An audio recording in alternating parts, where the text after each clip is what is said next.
Looking at this report, the Indian livestock sector is a massive economic pillar. It contributes 5.5% of the national gross value added and generates nearly 1/3 of the country's total agricultural income.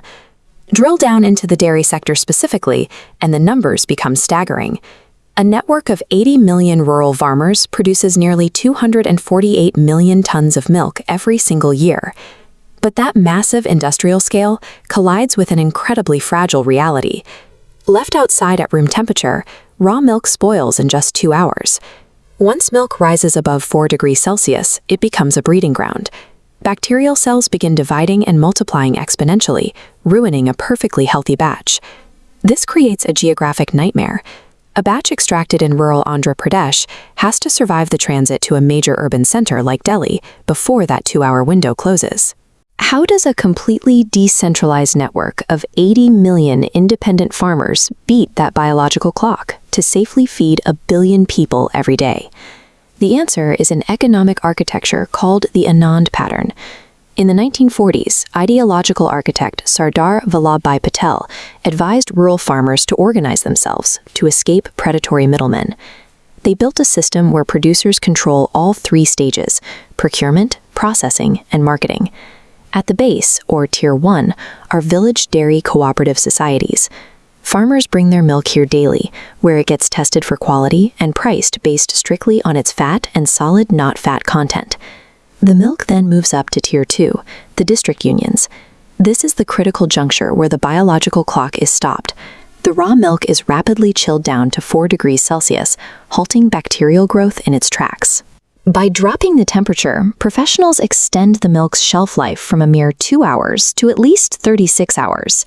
This buys enough time to load the product into insulated rail tankers for long-distance transport. Finally, the chilled milk reaches Tier 3, the state federations. Here, processing plants package the milk, transforming it from a raw resource into a sterile, branded product ready for commercial shelves across vast urban networks. From there, the supply chain completes its journey, reaching the local alleys and ending right at the consumer's doorstep. By vertically integrating these 3 steps, the farmers eliminated the middlemen. They built a mechanism that reliably turns highly perishable raw milk into a secure urban commodity, with the profits flowing directly back to them.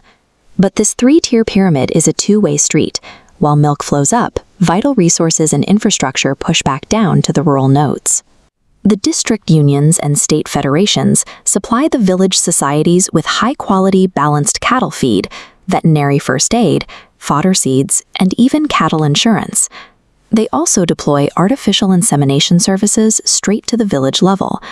This directly improves the genetic potential and overall milk yield of the indigenous breeds. Controlling this downward flow of veterinary services guarantees the future stability and volume of the national supply chain. Today, the government is overlaying a new digital tracking system onto this traditional farming network, the National Digital Livestock Mission. It starts at the farm level. Millions of individual cattle are being fitted with physical ear tags, each carrying a unique 12-digit code that logs the animal into a central database. When you key that code into the mission's website, you pull up a complete biological record. It logs when the animal was vaccinated, what diseases it has survived, and the specific breeding protocols it has undergone. Digitizing these biological data points allows for precision quality control. It guarantees absolute traceability in a system that relies on tens of millions of independent rural producers. Scaling this decentralized model across the country took 30 years and was called Operation Flood. It took a nation that was severely deficient in dairy and turned it into the top milk producer on Earth. The architect behind that massive expansion was Dr. Verghese Kurian, who chaired the National Dairy Development Board and aggressively pushed the cooperative vision nationwide. This bar chart visualizes the trajectory of India's milk production, showing exactly how successful that vision became. By the 2024-2025 period, annual production reached nearly 248 million tons.